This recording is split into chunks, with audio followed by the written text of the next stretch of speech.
마두로 중국 특사 만남 직후에 체포작전이 또 개시가 됐다라는 거죠. 그래서 이거 대중 경고 메시지 아니야라는 겁니다. 이 미국 동부 시간 기준으로 해서 3일 새벽 1시 1분에 침실에서 아내와 같이 바로 체포가 됐는데 이 자기 직전에 있었던 일정이 베네수엘라에 온 중국 특사랑 만찬이 있었다는 거예요. 그 만찬을 하고 바로 기분 좋게 잠자리에 누웠는데 체포가 즉각적으로 됐다라는 거죠. 이렇게 써 있나? 파4라고 적혀 있어요. 파4가 뭔가 싶었는데 이게 약간 슬랭, 슬랭 속어 같은 걸로 요즘에 한창도 유행이라고 합니다. Full around, find out. 까불면 다쳐라는 의미의 속어라는 거예요. 이거를 백악관 공식 계정에서 지금 이 사진과 같이 올렸는데 지금 미국이 지금까지는 중국을 의식하고 협력을 하려고 막 이렇게 하는데 그걸 이용해서 네. 다른 행태를 취하게 되면 더 이상 가만히 안 있겠다. 그리고 특히 서반구 지역에서는 그리고 네. 미국의 뒷마당인데 거기에 대해서는 분명하게 너희도 결심을 해라라는 이제 그런 우회적 메시지지만 실질적으로는 체포 작전을 했으니까 실질적 메시지죠. 그래서 빼앗긴 석유 시설 되찾겠다. 베네수엘라 공격 목적은 결국 이권이다라는 얘기가 나옵니다.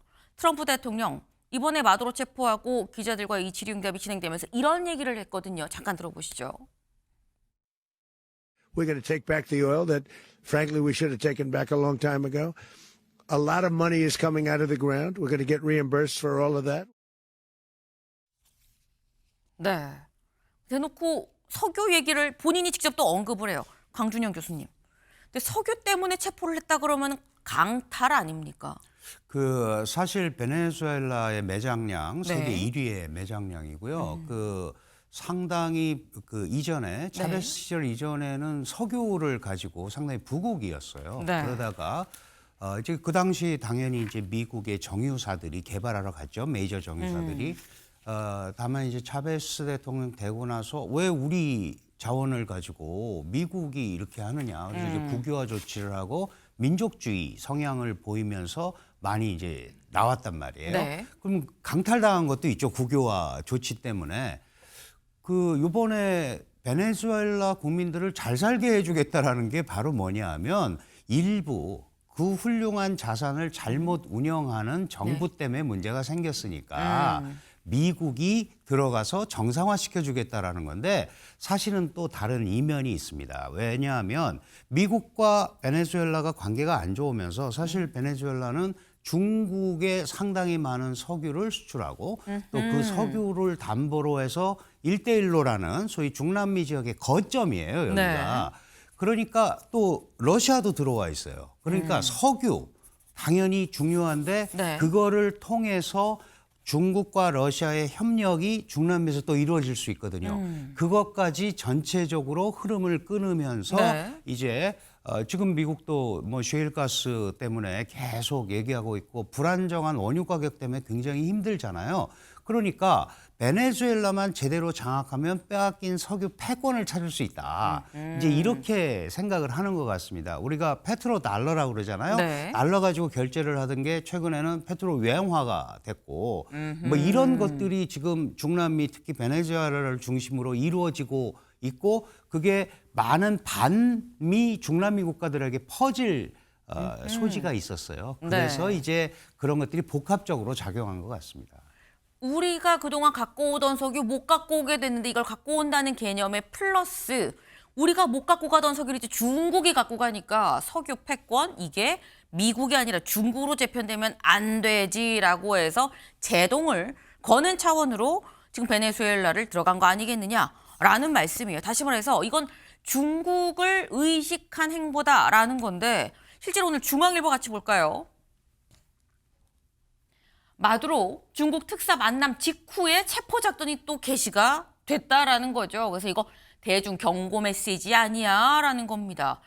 이 미국 동부 시간 기준으로 해서 3일 새벽 1시 1분에 침실에서 아내와 같이 바로 체포가 됐는데 이 자기 직전에 있었던 일정이 베네수엘라에 온 중국 특사랑 만찬이 있었다는 거예요. 그 만찬을 하고 바로 기분 좋게 잠자리에 누웠는데 체포가 즉각적으로 됐다라는 거죠. 그러면서 나오는 얘기가 사실 오늘 이 백악관 이 공식 계정이죠. 공식 계정에 뭐가 올라왔느냐. 이게 올라왔습니다. 흑백 사진이죠. 약간 무시무시해 보여요. 근데 뭐라고 했느냐 여기에 이렇게 써 있나? 파4라고 적혀 있어요. 파4가 뭔가 싶었는데 이게 약간 슬랭 속어 같은 걸로 요즘에 한창도 유행이라고 합니다. Full around, find out. 까불면 다쳐라는 의미의 속어라는 거예요. 이거를 백악관 공식 계정에서 지금 이 사진과 같이 올렸는데 표정 좀 볼까요? 트럼프 대통령. 아주 엄중하죠, 지금. 그런데 이 표정의 이 사진이 어디서 찍었던 사진이냐라는 겁니다. 여기 보겠습니다. 여기 보면 작년에 저희 경주에서 에이펙이 있었죠. 그래서 에이펙 때문에 트럼프 대통령 왔다가 미중 정상회담을 이 김포공항 나레마루 의전실에서 시진핑과 만났는데 그때 만났던 그 사진을 활용해서 까불면 다쳐라는 문구를 넣어서 만들었다는 거예요. 이게 강 교수님. 물론 잘 나온 사진이어서 얘를 픽했을 수도 있긴 합니다만 이거 오빅이라고 볼 수 있는 거냐라는 생각이 들거든요. 아니 당연히 이전에 그런 거 생각나시죠? 그 불장난하면 불에 타 죽는다. 중국이 아주 잘 쓰는 말이에요. 그게 네. 똑같은 개념이거든요. 그러니까 맞대응을 하는 겁니다. 지금 미국이 지금까지는 중국을 의식하고 협력을 하려고 막 이렇게 하는데 그걸 이용해서 네. 다른 행태를 취하게 되면 더 이상 가만히 안 있겠다. 그리고 특히 서반구 지역에서는 그리고 네. 미국의 뒷마당인데 거기에 대해서는 분명하게 너희도 결심을 해라라는 이제 그런 우회적 메시지지만 실질적으로는 체포 작전을 했으니까 실질적 메시지죠. 그래서 향후에 네. 이제 미국이 막강한 정보전과 압도적인 군사력을 가지고 전격적으로 이렇게 했거든요. 근데 놀랍게도 지금 베네수엘라는 중국의 방공망이 쫙 깔려 있어요. 이미. 이미 깔려 있는데 네. 완전히 무력하다는 게 드러나 버렸잖아요. 아하. 지금 10개월 정도를 준비해서 날짜를 택일해서 네. 불과 143시간 만에 이걸 했는데 143분. 몰랐다는 거죠. 그걸 알았으면 특사가 만나고 있을 상황이 아니잖아요. 그렇죠. 그리고 특사가 마두로를 만났기 때문에 마두로가 어디에 있는지도 다 알고 있었다. 그래서 금방 체포할 수 있었다. 이런 얘기가 나올 정도니까 그런 의미에서 저런 파포라는 말이 아하. 이제 우리가 더 이상 가만히 있지 않겠다. 내가 주재하겠다라는 그런 메시지를 트럼프 대통령이 중국에다 보낸 거다. 푸틴한테 보내는 메시지도 들어있다. 이렇게 저는 봅니다. 중러 협력에 대한 네. 특히 중남미에서의 그것도 있는 것 같습니다. 네. 내가 체포한 건 마두로지만 사실 너도 잘 봐라면서 두루두루 시진핑 푸틴한테 다 얘기를 지금 메시지를 던진 거다라는 말씀인 건데 사실 이런 의도도 있었던 것 같아라는 얘기가 나옵니다. 뭐냐. 사진 한 장 같이 볼까요? 이번에 이 작전을 지금 수행을 하면서 이거 볼까요?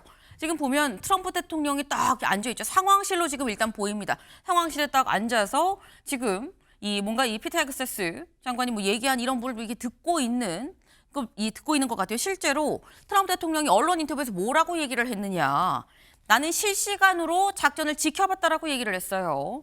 마치 TV쇼 보는 것 같더라고요. 라고서 아주 관전평처럼 얘기를 했다라는 거죠. 그런데 이 사진, 요 모습이 마치 뭐를 연상케 하느냐라는 거죠. 바로 오바마 전 대통령 때랑 비교가 지금 되고 있습니다. 지금 온라인상에서는 두 사진이 같이 비교가 돼서 지금 돌고 있어요. 이게 지금 트럼프 대통령이고요.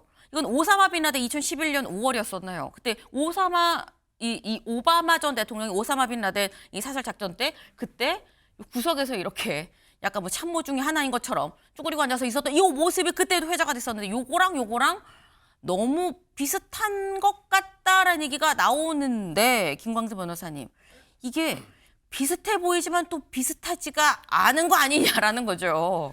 그렇죠. 일단 비슷한데 비슷하지 않는 부분 자체는 오바마 전 대통령은 이제 저기서 보면 메인이 아니에요. 한쪽 구석에 있잖아요. 트럼프 전 대통령은 가장 센터에 앉아가지고 이제 본인이 지휘하는 모습 이게 아마 여러 가지로 어떤 가치관에 따라 이제 다를 수 있다고 봐요. 원칙적으로는 저걸 이제 지휘하는 사람이 사실은 가운데 의제에 착수하는 게 맞겠죠. 그래서 이제 트럼프의 어떤 성향을 드러낸다고 볼 수밖에 없고, 뭐 우리가 얘기를 많이 하지만 사실은 이게 마약은 명분이지만 네. 실질적으로 이제 중국과 석유고, 이제 석유에 대해서는 말씀하셨지만 중국과 베네수엘라의 어떤 유착이 우리가 생각했던 것보다 굉장히 가깝습니다. 2007년도 이후에 이제 차베스가 자원을 민족주의화했거든요. 네. 그때부터 중국이 베네수엘라에다가 쏟아 부은 돈이 97조 정도 돼요. 그리고 베네수엘라가 지금 여러 가지 제재 받고 있잖아요. 그런데 베네수엘라의 석유를 85% 정도를 중국이 수입을 해줘요. 그러니까 중국이 없으면 베네수엘라가 존재할 수 없는 거죠. 네. 그렇기 때문에 여기서 이제 중국과 고리를 어떻게 끊느냐 이제 그런 부분 어떻게 보면 이제 베네수엘라가 완전 중국화될 수 있거든요. 그래서 석유뿐만 아니라 이제 중국과의 관계를 차단하고 이게 어떻게 보면 이제 중남미의 도미노 현상을 일으킬 수 있기 때문에 이제 그런 부분을 미리 막기 위해서 한 것이 아닌가 싶습니다. 네.